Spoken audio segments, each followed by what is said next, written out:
Hello friends, ఎలా ఉన్నారు? Welcome to ఇంగ్రాలిట్. ఈరోజు మనం ఇంగ్లీష్ లిటరేచర్లో UGC NET, AP SET, JL, DL, PL ఇంకా ఎస్ఏ ఇంగ్లీష్ వీటన్నిటికీ ఉపయోగపడేటువంటి ఒక ఇంపార్టెంట్ టాపిక్ గురించి మనం డిస్కస్ చేయబోతున్నాం. ఎస్, జోఫ్రీ చాజర్ గారు రాసినటువంటి క్యాంటర్బరీ టేల్స్ అనేటువంటి వర్క్ గురించి ఇప్పుడు మనం డిస్కస్ చేయబోతున్నాం. ముందుగా జోఫ్రీ చాజర్ గురించి తెలుసుకుందాం. He is considered the father of English literature, the father of English poetry. ఈయన్ని ఫాదర్ ఆఫ్ ఇంగ్లీష్ పొయిట్రీ అని చెప్పింది ఎవరు అంటే డ్రైడెన్. ఇంకా డ్రైడెన్ గారు హియర్ ఈజ్ గాడ్స్ ప్లెంటీ అనేటువంటి మరొక ఫ్రేజ్ని కూడా చెప్పడం జరిగింది. And Chaucer was considered the father of English language and he was considered the morning star of Renaissance. Chaucer గారిని the morning star of Renaissance అని పిలిచింది ఎవరు అంటే Albert. And Chaucer was the first national poet. ఇంకా Chaucer గారు చనిపోయిన తర్వాత మొట్టమొదటిగా వెస్ట్ మినిస్టర్ అబీలోని పోయిట్స్ కార్నర్లో ఈయన్ని సమాధి కూడా చేయడం జరిగింది. అక్కడ సమాధి చేసినటువంటి వాళ్ళలో ద ఫస్ట్ వన్ ఈజ్ చాజర్. ఈయన రాసినటువంటి చాలా వర్క్స్లో చాలా ఇంపార్టెంట్ వర్క్ అదేంటి అంటే క్యాంటర్బరీ టేల్స్. దీని గురించినటువంటి డీటెయిల్స్ మనం ఇప్పుడు చూద్దాము. ద క్యాంటర్బరీ టేల్స్ యొక్క ఒరిజినల్ నేమ్ ఏంటి అంటే టేల్స్ ఆఫ్ క్యాంటర్బరీ. ఇది మిడిల్ ఇంగ్లీష్ డైలెక్ట్ లేదా మిడ్ ఇంగ్లాండ్ డైలెక్ట్లో రాయబడింది. It is similar to Boccaccio's Decameron. అంటే బొకాషియో రాసినటువంటి డెకమరన్ అనేటువంటి దానికి సిమిలర్గా ఉంటుంది. దీని యొక్క అడాప్షనే ఈ క్యాంటర్బరీ టేల్స్ అనేసి మనం చెప్పొచ్చు. And this Canterbury Tales is an unfinished work. So ఇది కంప్లీట్ కాలేదనమాట. అంటే యాక్చువల్గా ఒక 120 టేల్స్ రాయాలనేసి అనుకున్నారు, బట్ 120 టేల్స్ రాయలేదు. సో దానివల్ల ఇది అన్ఫినిష్డ్ వర్క్గానే ఉండిపోయింది. ఇది టబర్డిన్ అనేటువంటి చోట అందరూ కూడా గ్యాదర్ కావడం జరుగుతుంది, పిలిగ్రిమ్స్ అంతా కూడా. This Tabard Inn is at Southwark in London. Harry Bailey is the host of Tabard Inn. అంటే టబర్డిన్ అనేటువంటి ఆ చిన్న హోటల్ లాంటి దాని యొక్క ఓనర్ ఎవరు అంటే Harry Bailey. And this Canterbury Tales is written in heroic couplet which means rhymed iambic pentameter. And this Canterbury Tales, the work begins with the spring April. Pilgrims meet at the Tabardin and they wanted to visit shrine of Thomas Becket, who was martyred in Canterbury Cathedral in 1170. అంటే క్యాంటర్బరీలో ఉన్నటువంటి ఒక church అనమాట, అది cathedral. అక్కడ Thomas Beckett అనేటువంటి Saint యొక్క సమాధి ఉంటుంది. సో దాన్ని దర్శించుకోవాలనేసి పిలిగ్రిమ్స్ అంతా కూడా ఈ టబర్డిన్ అనేటువంటి ఒక ప్లేస్ దగ్గరికి చేరుకుంటారు. అక్కడి నుంచి వాళ్ళ జర్నీ అనేది స్టార్ట్ అవుతుంది. సో ఇక్కడ ఏం జరుగుతుంది అంటే ఈ హోస్ట్ అంటే ఈ టబర్డిన్ యొక్క ఓనర్ హేరీ బెయిలీ ఏం చెప్తాడంటే ప్రతి ఒక్కరూ ఏం చేయాలంటే 2 స్టోరీస్ వెళ్ళేటప్పుడు 2 స్టోరీస్ వచ్చేటప్పుడు చెప్పాలి. ఆ విధంగా చెప్పినటువంటి స్టోరీస్లో ఎవరైతే మంచిగా స్టోరీస్ చెప్పి నాకు నచ్చుతారో వాళ్ళకి నేను ఇక్కడ ఫ్రీ మీల్ అనేటువంటిది అరేంజ్ చేయడం జరుగుతుంది అనేసి ఇక్కడ హేరీ బెయిలీ చెప్పడం జరుగుతుందనమాట. సో అక్కడి నుంచి ఏమవుతుందంటే ఆ టోటల్ పిలిగ్రిమ్స్ ఎంతమంది అంటే 30 అలాంగ్ విత్ చాజర్. సో అప్పుడు ఏమవుతుంది అంటే ప్రతి ఒక్కరూ కూడా మొత్తం 4 టేల్స్ చెప్పాల్సి వస్తుంది. ఎందుకంటే 2 tales onward and 2 tales on return. దాంతో 120 టేల్స్ అనేటువంటివి ప్లాన్ చేశాడు జోఫ్రీ చాజర్ ఈ వర్క్లో ఉండాలి అనేసి. బట్ అన్ఫార్చునేట్గా ఏమైంది అంటే 24 టేల్స్ మాత్రమే కంప్లీట్ అయ్యాయి. ఆ తర్వాత జోఫ్రీ చాజర్ చనిపోవడం జరిగింది. దాంతో ఆ వర్క్ కూడా అక్కడితో ఆగిపోవడం జరిగింది. సో ఈ 24 టేల్స్లో 22 టేల్స్ వచ్చేసి వర్స్లో ఉంటాయి, అంటే పోయమ్స్గా ఉంటాయి. కేవలం 2 టేల్స్ మాత్రం ప్రోజ్లో ఉంటాయి. సో ఈ 2 tales which are in prose they are first one is Parson tale and the second one is Melibeus tale. So ఈ మెలిబియస్ టేల్ ఇంకా పార్సన్స్ టేల్ ఈ 2 టేల్స్ మాత్రమే ప్రోజ్లో ఉంటాయి అన్నమాట. మిగతా 22 టేల్స్ కూడా దేంట్లో ఉంటాయి అంటే వర్స్లో ఉంటాయి. ఇంకా మొత్తం కంప్లీట్ అయినటువంటి టేల్స్ ఎన్ని అంటే 24 టేల్స్. ఫస్ట్ టేల్ ఏంటి అంటే ఈ 'క్యాంటర్బరీ టేల్స్' అనేటువంటి బుక్‌లో 'నైట్స్ టేల్' అనేటువంటిది first tale and it is the longest tale also. It is the longest tale. And the last tale in this 'Canterbury tales' work 'Parson tale'. So, 'Parson tale' అనేటువంటిది already మనకు తెలుసు. ఇది ఒక prose టేల్ అన్నమాట. So, వీటిలో 'చాజర్' కూడా ఒక 2 tiles అనేటువంటివి చెప్పడం జరిగింది. సో, ఈయన చెప్పినటువంటి 2 టేల్స్ ఏంటంటే 'టేల్ ఆఫ్ సర్ థోపస్' ఇదొచ్చేసి పొయమ్‌లో ఉంటుంది. అంటే వర్స్ ఇది. Next one is 'Melibeus tale' ఇదొచ్చేసి ప్రోజ్‌లో ఉంటుంది. So, these 2 tales were said by 'Chaucer.' అంటే 'చాజర్' కూడా ఒక క్యారెక్టర్ అన్నమాట ఈ యొక్క వర్క్‌లో. 'Here is God's plenty' said by John Dryden for the characterisation of 'Canterbury tales.' So, John Dryden వచ్చేసి క్యారెక్టరైజేషన్ ఆఫ్ 'క్యాంటర్బరీ టేల్స్‌ని' చూసి ఆయన ఒక కామెంట్ చేయడం జరిగింది. అదేంటి అంటే 'హియర్ ఈజ్ గాడ్స్ ప్లెంటీ' అనేసి చెప్పడం జరిగింది. ఇక 32 పర్సన్స్ వెంట్ టు క్యాంటర్బరీ.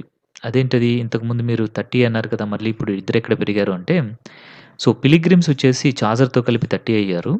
వాళ్ళు కాకుండా సో, హోస్ట్ వస్తాడు కదా! హోస్ట్ 'హేరీ బెయిలీ' ఇంకా ఆహ్, ఈ కెనన్స్ 'యోమెన్' అనేసి ఒకతను వస్తాడనమాట. మధ్యలో జాయిన్ అవుతాడు అతను గ్రూప్‌లో. సో, దాంతోటి మొత్తం ఎంతమంది వెళ్తారు క్యాంటర్బరీకి అంటే 32.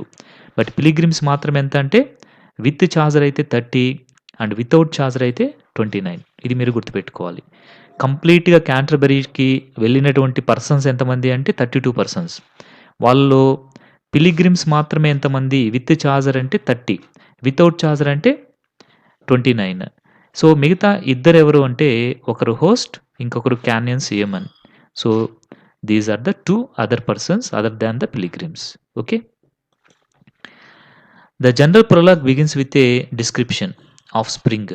సో, ఈ ప్రొలాగ్ ఆఫ్ 'క్యాంటర్బరీ టేల్స్' అనేటువంటిది ఒక డిస్క్రిప్షన్‌తో స్టార్ట్ అవుతుంది. ఆ డిస్క్రిప్షన్ అనేటువంటిది స్ప్రింగ్ సీజన్ గురించి ఉంటుంది. It is the ideal season for the people to go on a pilgrimage. It's April month అనేసి ఏప్రిల్ మంత్‌ని కూడా అక్కడ స్టార్టింగ్‌లో మెన్షన్ చేయడం జరుగుతుంది. ఇంకా the sun is just coming out of Aries. The first sign of the zodiac అనేటువంటిది కూడా మనకి these are the lines of 'Canterbury Tales' we have taken from. So, ఇక్కడ మనకి 29 పిలిగ్రిమ్స్ ఉన్నారు. 'చాజర్' కాకుండా 29 ఉంటారు. Plus 'చాజర్' came from all corners of England. అంటే ఈ పిలిగ్రిమ్స్ ఇంకా అక్కడ వచ్చేటువంటి ఆ 32 మెంబర్స్ కంప్లీట్‌గా ఏమిటి అంటే ఇంగ్లాండ్‌లో డిఫరెంట్ ప్లేసెస్‌కి ఇంకా డిఫరెంట్ పర్సన్స్‌ని, డిఫరెంట్ ప్రొఫెషన్స్‌ని రిప్రజెంట్ చేసేటువంటి వాళ్ళుగా ఉంటారనమాట. So, resembles miniature society of 14th century. అంటే ఆ యొక్క ఇంగ్లాండ్‌లో ఉన్నటువంటి డిఫరెంట్ కైండ్స్ ఆఫ్ పీపుల్ అందరికీ సొసైటీలో ఉన్నటువంటి డిఫరెంట్ కైండ్స్, డిఫరెంట్ స్టేటస్ ఇవన్నీ కలిగినటువంటి పీపుల్‌ని మనం అక్కడ చూడొచ్చు. It was looking like A miniature society.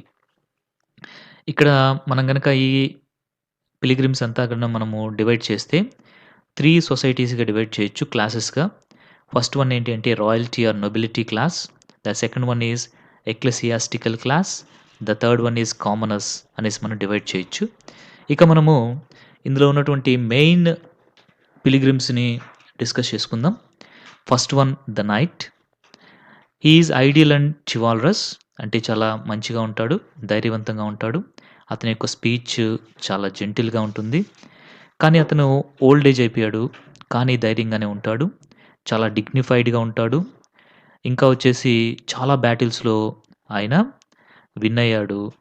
ఇంకా వచ్చేసి he is the highest ranking in all the people there. కాబట్టి ఇతను నొబిలిటీ క్లాస్‌కి చెందినటువంటి అతనుగా మనం చెప్పుకోవచ్చు. He fought in the 100 years war and he doesn't boast his deeds. అంటే తనకు తాను గొప్పలు చెప్పుకోడనమాట. He was old and lack of liveliness. అంటే యాక్టివ్‌నెస్ అనేటువంటిది తక్కువగా ఉంటుంది because of his old age. So, మనకి ఫస్ట్ టేల్ ఎవరు చెప్తారు అంటే సో, ద నైటే మనకి చెప్తాడు. అంతేకాకుండా the longest tale in the Canterbury Tales it is the knight's tale. This one you should remember. Next the squire. So, squire ఎవరు అంటే ద నైట్ యొక్క సన్ అనమాట. ఇతను 20 years old. He has curly locks and he was called ladies man and he was lusty and he was handsome physique he has and he sings songs and he composes melodies and he writes poetry also and he rides well and he dances well and he was completely contrast to the night character. అంటే night character ఎంత హంబుల్గా జెంటిల్గా ఉంటారో దానికి ఆపోజిట్గా ఉండేటువంటి character ఏంటి అంటే the square. అంటే తన యొక్క గొప్పలు తను చెప్పుకోవడము, ఇంకా ప్రతిదీ కూడా పాటలు పాడడము, కంపోజ్ చేయడము, ఇవన్నీ కూడా అట్రాక్ట్ చేసేందుకు లేడీస్‌ని ఇతను చేయడము, ఇలాంటివన్నీ కూడా చేస్తూ సో, నైట్‌కి అంటే తన యొక్క ఫాదర్‌కి కంప్లీట్‌గా కాంట్రాస్ట్‌గా ఉండేటువంటి క్యారెక్టరే ఈస్ ద స్క్వైర్ క్యారెక్టర్ అనమాట. But he also belongs to the nobility class. Next one is yeoman. He was the servant of knight and squire and he was characterised by his green dress. Yeoman ఎప్పుడు కూడా green డ్రెస్‌లో ఉంటాడు. మనకి ఆహ్, మన యొక్క ఎగ్జామ్‌లో అడగొచ్చు.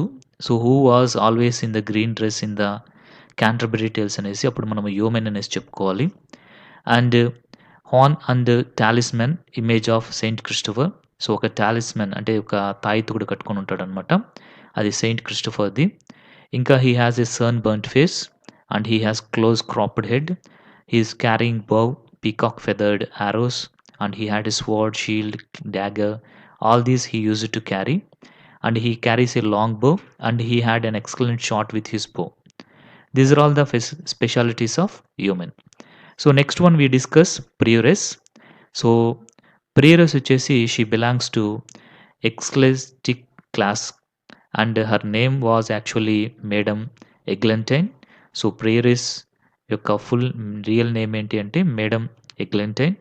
She was well bred and she eats neatly and she keeps clothes clean and she possesses many pets. She likes pets అనమాట, అందువల్ల చాలా కలిగి ఉంటుంది. She tries to imitate courtly manners. ఇంకా she was modelled on the heroine of courtly and she wears a gold brooch with the romance Latin motto love conquers all. So ఇది గుర్తుపెట్టుకోవాలి మనం, చాలా important. So love conquers all అనేటువంటి motto కలిగినటువంటి ఒక gold బ్రోచ్ని ధరించేది ఎవరు అంటే prioress. So her real name was madam Eglantine. This is very very important bit for us. And she is a nun but a lady first. So she was a nun actually but she was a lady first. So next one is monk. So his name is Don Pierce. He has a healthy appetite for life and he dismisses Augustinian ideas, asceticism, renunciation, and cloister learning. And he loves hunting. Hunting అంటే తనకు చాలా ఇష్టం. He was bald and he was fatty, but he was a jolly gentleman. And he wears a foppish clothes. And his favorite food is roasted swam. And he owned dogs and horse. He cares little for rules. That means he doesn't care rules and all. This is about the monk. Next, friar. He also belongs to ecclesiastical class and his name is Hubert and he was a corrupted person and he got license to beg and his habit of lisping is a sign of lechery and he plays on the religious beliefs of people. అంటే ప్రజలకు ఉన్నటువంటి religious బిలీఫ్స్ని ఆధారం చేసుకుని వాళ్ళ దగ్గర డబ్బులు అనేటువంటివి తను తీసుకుంటూ ఉండడం జరుగుతుంది. With gifts, trinkets and songs he seduces women and later finds husbands for them and visits the travels and houses of rich while abandoning sick and poor and he used to play with the pity of people and he was quite irreligious. This is about freer. So next, merchant. So he was actually in debt. That means అతను అప్పులో ఉంటాడు యాక్చువల్గా, but పైకి మాత్రం అది కనిపించకుండా manage చేస్తూ ఉంటాడు. He was shrewd and arrogant. He was always boasting about his profit and he was involved in illegal dealing foreign exchange. So foreign exchange తోటి ఇల్లీగల్ డీలింగ్ అనేది కలిగి ఉంటాడు ఈ merchant. He maintains his financial reputation by boasting about his profits and bargains. యాక్చువల్గా తన అప్పులో ఉన్నా కానీ తన గురించి తను గొప్పగా మాట్లాడుకుంటూ ఎవరికి అనుమానం రాకుండా చూసుకుంటూ ఉంటాడు. He has a forked beard and he wears neatly clasped boots, conservative clothes and a Flemish beaver hat. అంటే నైస్ డ్రెస్ వేసుకొని మంచి ధనవంతుల్లాగా డ్రెస్సింగ్ అంతా కూడా ఇతనికి ఉంటుంది. బట్ యాక్చువల్గా ఇతను చాలా అప్పుల్లో ఉంటాడు. Next, clerk. So university student he was actually and he was preparing for a career in the church and he was unworldly and poor scholar and he has 20 volumes of Aristotle that means Aristotle సంబంధించిన 20 volumes books ఉంటాయి తనతో పాటు ఎప్పుడు కూడా. And he relies on the charity benefactors, tries to repay them by saying prayers for them. So this is about clerk. So next one is sergeant of the law. He was one of the king's legal servants, chosen from the barristers of 16 years standing, and he won many gifts from his clients, and his legal expertise helped him to unrestricted positions of property, and he pretends to be successful and busy. So ఇప్పుడు కూడా తను సక్సెస్ఫుల్గా ఉన్నట్లుగా, ఇంకా చాలా బిజీగా ఉన్నట్లుగా అతను యాక్ట్ చేస్తూ ఉంటాడు sergeant of law. The next one is Franklin. So Franklin is also called free man, which means substantial land holder, and he has a white beard. He has been a member of the parliament, and he has his bread, ales, wine and meat were of excellent of quality. ఇప్పుడు కూడా మంచి క్వాలిటీగా ఉండే ఫుడ్ని ఇంకా డ్రింక్ని తీసుకోవాలి అనుకుంటూ ఉంటాడు. He changes his menu diet. So ఫ్రీక్వెంట్గా తన యొక్క మెనూని చేంజెస్ చేస్తూ ఉంటాడు according to the seasons of the year.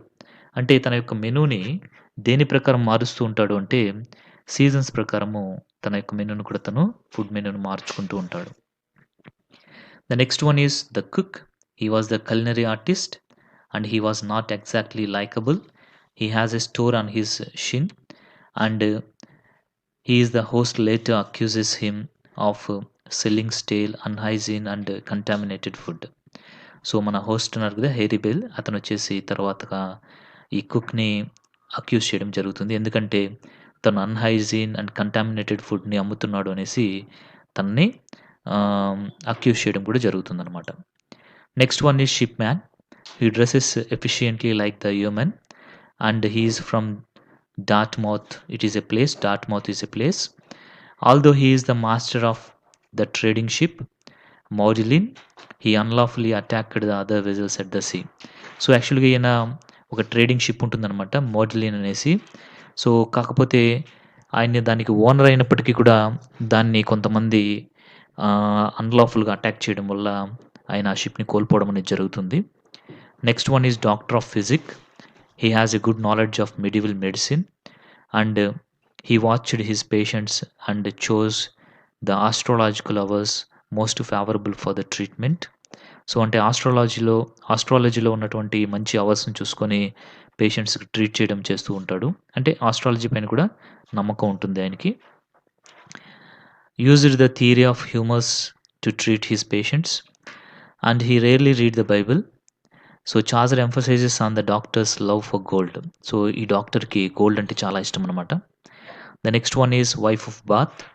Actually the wife of Bath name is Alison. She comes from a place called Beth, and she has been married 5 times, widely experienced pilgrim, and has been to Jerusalem, Rome and other shrines. She was partially deaf and her teeth set wide apart, and she takes pride in her weaving skills, and she wears a broad hat and protective skirt and shoes of expensive leather. And the wife's portrait is characterized here by boldness and frankness and vitality, and she was portrayed by Chaucer because of her character as the boldness, అంటే చాలా ధైర్యంగా ఫ్రాంక్గా చాలా యూనిక్గా ఉండేటువంటి character. And she has a sexual appetite, and she was refusal to be dominated by men in marriage, and she was deaf in 1 year. అంటే 1 year మాత్రము. So ఇక్కడ ఈఏఆర్ అని ఉండాలి.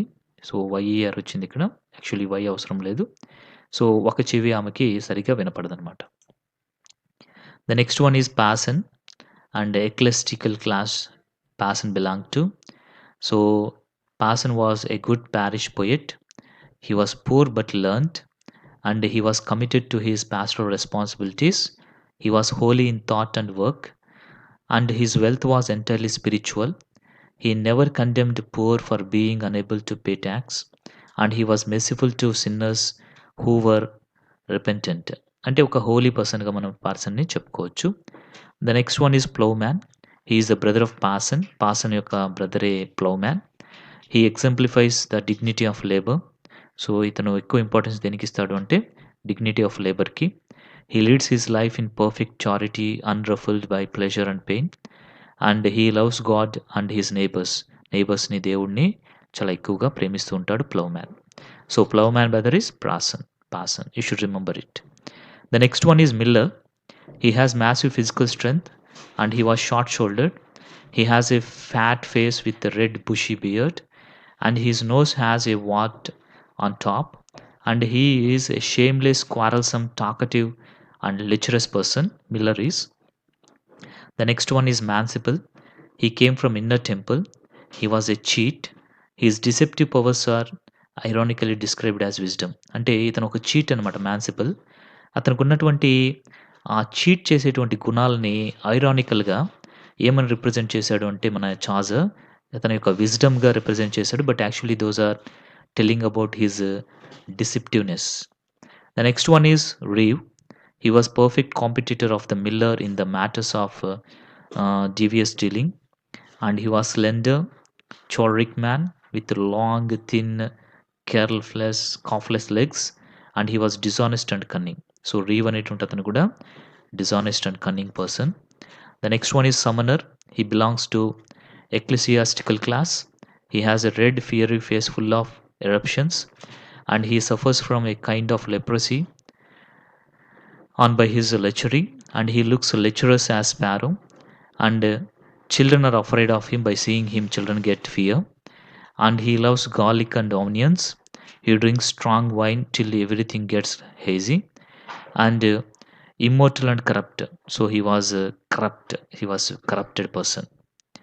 And partner, he also belonged to ecclesiastical class, and he arrives freshly from Rome with his collection of so-called relics, and has yellow hair and a goat's voice, and is beardless. And we can understand here one question. మనకి ఏ గోడ్స్ వాయిస్తో ఉన్న వ్యక్తి ఎవరు అంటే we have to say పార్ట్నర్కి goat's voice లాగా సన్నగా కీచు గొంతు ఉంటుంది అనమాట. He carries a pillow which he claims to be our lady's veil, a cross and some pig bones, and he cheats poor parishioners with these relics. The next one is Harry Bailey, the host of the Tabardin. He suggests that the pilgrims tell stories so that the journey to Canterbury becomes interesting. Each pilgrim should tell 2 stories on the outward journey and 2 stories on the return journey. These are nothing but said by Harry Bailey. And the person who tells the best story will get free supper at the Turban Inn paid by the pilgrims. So the next morning, so అంటే ఇదంతా కూడా journey start అవ్వక ముందు ఏం జరిగింది అనేసి, the host invites the pilgrims to draw lots. The person who draws the shortest cut shall begin the game. The knight draws the shortest cut and begins the game with pleasure. So knight వచ్చేసి shortest cut draw చేయడం వల్ల ఆయన first story చెప్పేటువంటి chance నైట్కి దక్కుతుందనమాట. So దీంతో మనకి Canterbury tiles సంబంధించినటువంటి main important pilgrims గురించి మనం డిస్కస్ చేసుకోవడం జరిగింది. సో ఇదంతా కూడా మనకి నెట్కి సెట్కి ప్రిపేర్ అయ్యేటువంటి వాళ్ళకి చాలా యూస్ఫుల్గా ఉంటుంది. Thank you very much.